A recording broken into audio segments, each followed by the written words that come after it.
Hey, what's up? Sir Vince here, and welcome to your online lecture series.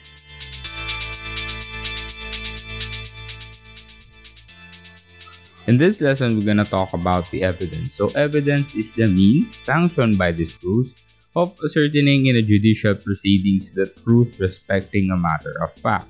So, dito, makikita natin siya under Section 1, Rule 128 ng Rules of Court. So, evidence is also found on our remedial law or yung ating procedural natin ng mga batas. So, dito sa evidence, ang sinasabi is mga bagay o kaya bagay na binibigyan natin sa korte to prove someone or to clarify things up, lalo na sa mga disputes natin. Okay, so dito, other definition, evidence is any material which tend to persuade the court of the truth or probability of some facts asserted before it. So, facts, sabihin na natin ito yung mga kwento or yung dispute ng dalawa kung saan sila nagtatalo. Then, it would be backed up by evidences para malaman natin kung sino yung nagsasabi sa kanila ng truth or mabigyan lang klaro, kahit klaro man lang kung ano yung nangyari dun sa kanilang dalawa. Okay, so ganun din siya. It is also submitted to investigation and established or disproves. Okay, ito isa pang definition niya. So, nakikita siya talaga kadalasan, lalo na sa area natin, na criminology, sa criminal investigation ng mga ebidensya natin, nag-i-establish siya ng something truth. Okay, something truth, o kaya meron din siya nagdi-disapprove. Okay, lalo na dun sa isang party na hindi nagsasabi ng totoo. So, pagka may evidence tayo, lalo na kung medyo matibay, kaya sinasabi na matibay na ebidensya, it could back up our argument o kaya yung ating sinasabi para ma-prove natin na tayo nagsasabi ng totoo. Pero ganun din naman ang judicial proceedings natin. We need proof beyond reasonable doubt na sinasabi. Okay? Next slide tayo. So, dito tayo sa weight and sufficiency of evidence. When we say weight and sufficiency, gaano kabigat, di ba? O kaya kung gaano kahalaga, di ba? Kabigat at kahalaga yung ebidensya na nakita natin. So, sa atin kasi in criminal cases, it is proof beyond reasonable doubt. Ibig sabihin, yung degree of proof o kaya yung ebidensya, argumento, lahat ng paglilinaw is 100%. 100% siya ang itinuturo ng lahat. Okay, so kung 99% hindi pa yung proof beyond reasonable doubt, kailangan ang proof natin is 100 kahit 101% na magtuturo na siya ang gumawa ng kasalanan. Kasi may kita natin dito is moral uncertainty only is required for that degree of proof which produce conviction in a unprejudiced mind. So sabi ko nga, ang people is inherently biased. So para matimbang natin mabuti, ebidensya sa ebidensya, argumento laban sa argumento. Okay, so anuan sila dito na logical manner kung sino nagsasabi ng totoo. Pero ganun talaga siya. Lalo na sa criminal cases natin, mabuti may evidences tayo. Kasi, ang evidences talaga, lalo na kung ginamitan mo siya ng proper scientific method, malalaman natin kung sino yung nagsabi ng mali o kaya nagsasabi ng totoo. Okay, the next one is, sa weight and sufficiency natin is yung circumstantial evidences. So, sa circumstantial evidences natin, para ma-sustain natin ang conviction, kailangan higit sa isa ang circumstances. Ibig sabihin, pag dalawa, pwede na sir. Pero kung isa lang, hindi po pwede. Kasi ibig sabihin, isang beses lang siya nangyari, then gusto mo ma-convict na yung tao na yun. Okay, so dapat meron siyang multiple o kaya more than one circumstance na makakapagturo na siyang may gawa ng kasalanan. Okay? So, may kita natin din dito from the second point, facts from which inference are derived and proven. Ibig sabihin ng facts from which inferences, ibig sabihin may salang ng mga facts o kaya statement o kwento. Then yung mga kwento na yun, pagtatagpi-tagpiin mo para gumawa ka ng inference. Pag sinabi naman natin inference, ibig sabihin para lang din siyang logical way o kaya parang hypothesis na sinasabi natin. So, ibig sabihin, kung sa math natin 1 plus 1, patay, may math na. Diba? Kung sinabi natin 1 plus 1, ganun din dito. So, sa facts natin, kailangan logical siya. Ibig sabihin, statement na to, the statement na to is equals to ganyan, truth or not, ganyan. So, ibig sabihin, may ipuprove. Then, another part ng circumstance natin is combination of all circumstances to produce conviction. Pero ganun din yon, kailangan magaling tayong extract ng relevant facts. Ibig sabihin yung mga kwento, ba? Yung mga kwento na related sa krimen, kailangan natin makuha. Then yung pinagtatalunan ng dalawa, kasi dispute yan, ibig sabihin may relevant facts sila doon sa both sides. Yung ating prosecution and defense, meron doon dispute statement na hindi pinagtugma. Then pagka nalaman na natin yung tama dyan, it could give clarity doon sa circumstance na nangyari. So circumstantial evidence din siya. Okay? Next one. Ang pag-usapan naman natin dito is all about yung substantial evidence. Pag sinabi naman natin substantial evidence, yung dami o kaya yung bigat ng relevant evidence.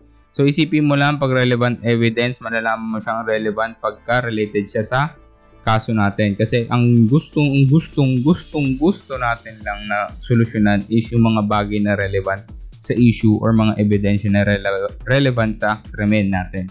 Kasi yun lang naman na magbibigay linaw lalo na sa mga criminal cases natin or issues na nakahain sa criminal cases natin.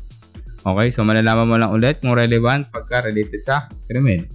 Okay, so ibig sabihin, pinakamadaling example na mabibigay natin para malaman natin relevant is if there is a murder case, ano ang mga relevant evidences na pwede natin makuha? Una sa lahat, yung katawan. Kailangan sa murder cases may namatay. Okay, yun, relevant na yan. Ibig sabihin, pag may ganun kang ebidensya, it's relevant. So, sabihin na natin, may nakatarak sa kanya na kutsilyo. Is it relevant evidence? Yes, it is a relevant evidence kasi hindi normal o kaya it could be also the cause of death ng ating victim, yung stab na nakabaon pa sa kanya yung kutsilyo. So, yung kutsilyo na yun, it is a relevant evidence. E paano pag kami nakita ang halaman sa gilid niya? Yung halaman ba sa gilid niya magagamit natin to solve the criminal case? The answer is no. So, in murder cases ba, kailangan may halaman na nandun? Pwede siguro may mahanap tayong mga tracing evidences na pahawak kunwari o kaya may mga cigarette butt na napunta sa tabi ng plant na malam mo ginamit ni pero the thought here is yung the plant alone could not be used in criminal investigation. So kukunin lang natin yung kailangan. Diba? Pag hindi na kailangan, pabitawan mo na. Huwag mo na ipaglaban pa. Okay? That's substantial evidence. Okay? So, dito tayo sa may classes or classification of evidence. So, sa classes or classification of evidences, meron tayong relevant, material, competent, direct, circumstantial, cumulative, corroborative, prima facie, conclusive, primary, or best evidence, secondary evidences or substitutionary evidences, positive and negative evidences. Okay, sige, simulan natin dito sa relevant evidences. Sa relevant evidences, it is defined as the evidence is relevant when it has a tendency in reason to establish the probability or improbability of a fact in an issue. So, ibig sabihin ganito lang yan. Malalaman natin na relevant ang evidences kung makakapagpatunay siya na totoo ngang nangyari yung bagay na yun o mapapatunayan natin na hindi totoo na nangyari yung sabihin natin kwento ng ating complainant o kaya ng ating defense. Okay, so yan yung mga relevant evidences natin. Magpapatunay siya ng isang bagay kung whether or not this is true or not. Okay, yung mga relevant evidences natin. Lalo na kung dapat kailangan siya related sa krimen. Okay? Next natin is material evidences. Ang material evidences natin, it tends to prove the fact and issue that an issue is determined by the rules of substantive law and pleading. So, ganito lang yan. Tatandaan mo lang dito sa material evidences, mga ebidensya na nagpapatunay din, diba, ng kwento, diba, to give clear dun sa pinagtatalunan natin. And, ito yung mahalaga, kita siya sa rules ng substantive law and pleadings natin. Substantive laws, ito yung mga RAs natin, ha? Tatandaan niyan. Next one is competent evidences. Malalaman natin na competent ang evidence if it is not excluded by law in a particular case. So, sabihin na natin ganito. Ang competent evidences natin is kailangan meron din siyang rules na sinusunod, di ba? Alam naman natin may mga fruit of poisonous tree doctrine tayo. So malalaman natin na competent ng evidences kapag wala siyang nilabag sa rules natin, lalo na dito sa ating remedial law, sa rules of court. Okay? Hindi siya excluded by the law. Next one is direct and circumstantial evidences. Ang direct or circumstantial evidences natin is ganito lang yan. Ang direct evidences, pinuprove natin yung fact in dispute without any aid of inferences or presumption. Sige, ganito. So, isipin natin, example, nagtatalo si A or B na siya ang nagnakaw ng isang bagay. So, sabihin ni A, ninakaw mo yung relo ko. Sasabihin ni B, di totoo yan, pinahiram mo lang. So, indirect evidences, yung ebidensya na makakapagturo dun sa hindi pagkakaugnayan ng dalawa. For example, is may witness tayo na kasama ni A na kinuha nga niya talaga kasi alam niya na matagal nang gustong kunin ni B yung relos na yun. So yan, pwede siyang gamitin as direct evidences. Okay? So next one is circumstantial evidences is the proof of a fact or facts from which taken either singly or collectively. In existence of the particular fact in dispute may inferred as a necessary or probable consequence. So, circumstantial evidence natin, tatandaan mo lang, hindi siya pwedeng one. Kailangan is grupo or collectively siya na makakapagturo. Kasi na-discuss naman natin sufficiency. Dapat may mga number of circumstances na makakapagturo. Kasi more on statements to si circumstantial. So, dapat medyo mabigat na amount ang mga circumstances natin na may ihain to prove someone's guilt. So, ganun din naman sa circumstantial evidence. So, pangyayari tong circumstantial. So, primary, best, and secondary evidences. Okay? Dito tayo sa primary or best and secondary evidence sa JNK. So, dito, primary or best evidences is a law as affording the greatest certainty of fact in the question, while secondary evidence is that which is inferior to the primary evidence and is permitted by the law only when the best evidence is not available. So, kadalasan pinakamadaling example na lang na maibibigay ko dito is all about yung citizenship ng isang tao. The best evidence na pwede natin makuha is yung original natin na birth certificate. So, kung wala kang birth certificate, yung secondary evidence, yung authenticated copy, yung nakukuha natin from the PSA itself. Kasi authenticated lang yun. Iba pa rin yung original. Mas mahaba yung original na birth certificate na finifill upan pagpanganak sa inyo. So, mas mahaba siya. So, yung nakukuha na natin sa PSA, authenticated copy. So, that is the secondary evidence. Okay? Next one. Dito tayo para by group tayo. Positive evidence and negative evidence. Si positive and negative evidence, ganito lang siya. Kung tatandaan ninyo, ang ebidensya ay positive kung ang witness, di ba? Kung si witness, kinonfirm niya na nangyari o hindi nangyari yung isang bagay. Nagiging negative lang siya kung si witness, sinasabi niya na hindi niya nakita, hindi niya alam yung pangyari. Okay? So, positive yan, ulitin natin. Positive yan pagka in-affirm ni witness na opo nangyari po yan or hindi po nangyari yan. That is a positive evidence. Magiging negative lang yan kung si witness hindi alam. Tinanong mo tapos hindi alam yung nangyari. Okay? So, yan yung positive and negative evidences natin. Next one is dito tayo sa cumulative evidence. Cumulative evidence is under letter F. Cumulative evidence, ganito lang siya. Evidences of the same kind and character as that already given intends to prove the same proposition. So, ibig sabihin ng mga ebidensya na ito ay parang iisa lang siyang grupo by group. Diba? Naka-group siya, sabi natin statements. Diba? Circumstantial evidence can also be cumulative evidences. Pag pinagsama-sama mo siya, mapapatunayan natin na siya may gawa ng kasalanan or makagawa tayo ng great inference to prove someone's guilt. But to propose na siya nga ang may kasalanan. So, that's cumulative. Ibig sabihin, mga ebidensya pwedeng circumstantial, then magpasok ka ng best evidence, then magpasok ka ng iba. So, pinagsama-sama si cumulative evidence. Corroborative evidences is quite indirect, so it is an additional evidence of different kind and character, tending to prove the same point. So, ibig sabihin pag corroborative evidence is indirect siya, ibig sabihin is supplementary. Sabihin na natin itong mga evidences natin under sketch. Kasi supplement lang siya. Meron pa rin tayong best, meron pa rin tayong secondary. So, si indirect natin is yung corroborative evidences. Okay? Next. Pag-usapan natin si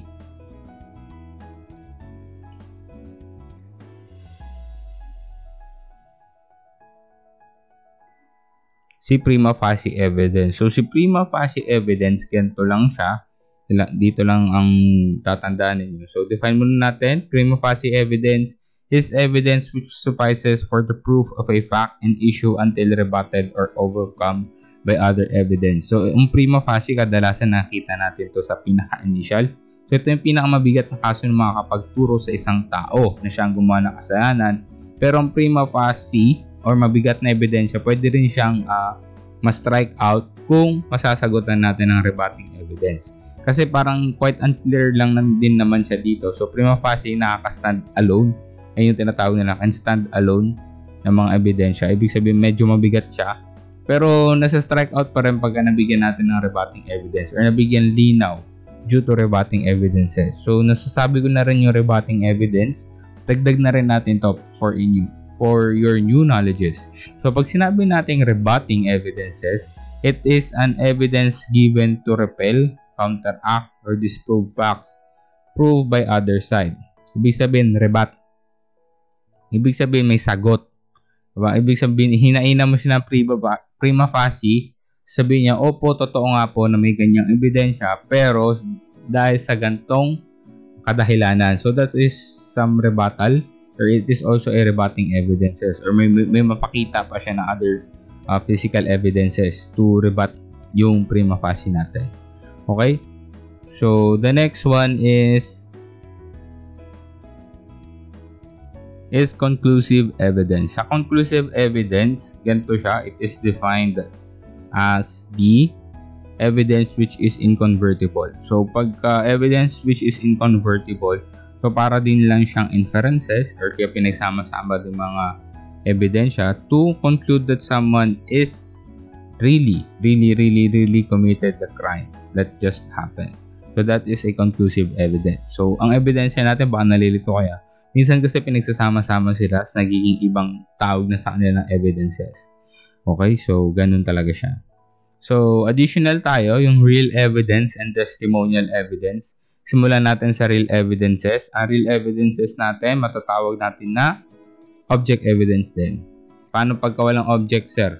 Pwede rin natin siyang tawagin na autoptic. Okay? So, ang real object and autoptic evidence is evidences na nakikita through the senses of the court. So, kadalasan makita lang sa sight pero dapat na naamoy, naririnig kahit paano or natitikman. So, hindi naman na siguro tinitikman yung mga ebidensya. Kailangan lang natin dito is makita, mas ma-present well in the court. So, that is real object or autoptic evidences. Okay? The next one is the testimonial evidences. So, the testimonial evidences is the evidences na binibigay ng mga witnesses, complainants, and the defense, but to help the disposition of the court. So, ngayon, tinitignan natin dito is yung pagkakaalam dun sa mga ebidensya, lalo na sa ating circumstantial evidence. So, para mabigyan lang din ng linaw, diba, si korte kung ano nga ba talaga yung nangyari. Okay, so, yung mga testimonial evidences. So, testimonial evidences is under oath na to, ha. Nasa korte ka na, tatanungin ka to give clarity dun sa ating mga circumstantial evidences. So, that is also a testimonial evidences. Okay? So, sige, additional po ulit, documentary evidence. Pag sinabi naman natin documentary evidence, evidence that supplies a written instrument or derived from conventional symbols such as letter or by which its idea represented a material substance. Tatandaan mo lang dito sa documentary evidences is yung content. Ano ba nilalaman ng document na yon to prove something? Okay? So, kung sabihin natin yung papel, diba, pinansaksak sa mata, nakapatay, magagamit natin siya as object real or autoptic. Pero kung nakalagay dun sa papel, yung birth certificate, lalo na nakalagay dun yung mga vital information sa citizenship ng isang tao to prove something, hindi ibig sabihin yung ebidensya na yun is documentary. Okay, so ang mahalaga doon yung nakasulat sa papel. So kung nagagamit man siya sa ibang bagay, pansaksak, sabihin natin, diba, nahiwa yung pulso sa liig na gamit yung papel, autoptic or object yan, evidences. Okay? So dito tayo sa last part natin, it's all about the alteration of evidences. So ang alteration evidences natin is the act of mutilating, altering, or contaminating the physical evidences. So lalo na pagka gusto nating masira yung evidences, malay natin to conceal, sabi mga bagay-bagay, so may itatago. So mutilating is pagbawas natin sa ebidensya, lalo na sa physical evidences. Altering, binago mo. Or contaminating, ito kadalasan to sa maling pag-package mga evidences natin na contaminate o kaya yung proper handling is pamali-mali. So ang alteration of evidences natin, 3 points or 3 numbers na pwede nating tandaan kung ba't na-alter ang evidences. First one is intentional damage. Kadalasan ito si yung ating perpetrator. Intentionally gusto niyang i-conceal yung evidences natin due to, syempre matuturo siya, diba? So gagawa siya ng intentional damage on the evidences. Next one is negligence and accident. So ito naman ang negligence and accidents, makikita na natin sa investigator na kumukuha ng ebidensya. Okay, so pagka pamali-mali o kaya hindi naman sa nagkaroon ng aksidente, nagkamali, yung pag-handle niya sa ebidensya, na-contaminate, nasira, yung mga ebidensya. So alteration of evidence din yun. Okay, so pamali-mali ka, pakaang ka. Diba? Kaya ko to. Yun, nasira. Wala na. Tapos ng career. De, joke lang. So, yun. Share din yun sa alteration of evidences. Negligence and accident. And last one, yung natural cause natin. Yung natural cause naman is all about the deterioration, lalo na pagka mga ebidensya na nabubulok talaga. So, kumari, is, natin part lang ng daliri. So, yan. Nagde-decompose kasi yan naturally. So, kunwari din sa documents din natin, lalo na due to high temperature, minsan nag-iiba yung kulay, yung ganyan. Lalo na kung ginamit na ink, nabasa lang ng onte. Diba, sabihin natin is medyo humid, yung ink. Diba, medyo nag-spread out. So, it's also a natural cause. So, depende rin sa temperature. Basta anything natural na makaka-alter na evidence natin, it's under the natural causes natin. So, there you go guys. That's the alteration of evidences. So, to cut things short, ito lang ang tatandaan nyo sa evidences natin. Ang evidences natin is a supplementary type to help out everything na under din na ating sketch and criminal investigation. So, si evidences is pwede siyang physical, pwede rin siya sa salita, sa mga natin, through statements, through interviews natin, to prove something or to disapprove something. Kumare sa Tagalog, may mapatunayan at masabing isang bagay na hindi totoo. Okay, so ang hinahanap natin dito is yung truth o kaya yung sufficiency na tinatawag natin na proof beyond reasonable doubt. 101% na ikaw ang itinuturo ng lahat ng ebidensya, lahat ng argumento is logical na itinuturo na ikaw nga ang may kasalanan. So that's how criminal investigation work. So nagsisimula tayo ulit sa basic principle sa paghahanap ng ebidensya. Then, sa sketching natin para matulungan tayo to understand where is the evidence found kasi kailangan din natin i-release ang crime scene. Hindi naman pwedeng 3 taon, 5 taon na nakakordoon yan. Then, the evidences found in the crime scene could be used to support your arguments on resolving the disputes in the issue. Okay, so there you go. Sana marami ka natutunan. And I'll see you again on your next online lecture series. Have a good one.